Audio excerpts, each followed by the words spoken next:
Ada beberapa cara menghilangkan pilek dengan cepat yang bisa membantu mengatasi rasa tidak nyaman di hidung. Antara lain, 1. Banyak minum. Dilansir dari Healthline, saat pilek menyerang, upayakan untuk banyak minum cairan agar hidung tidak tersumbat. 2. Gunakan pelembab ruangan. Beberapa studi menunjukkan, menghirup uap hangat dari pelembab udara atau humidifier bisa membantu menghilangkan pilek, terutama karena alergi dan flu.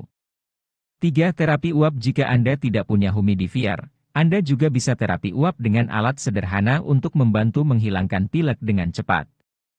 4. Gunakan semprotan hidung. Semprotan hidung adalah obat pilek yang biasanya dijual bebas di toko obat atau apotek.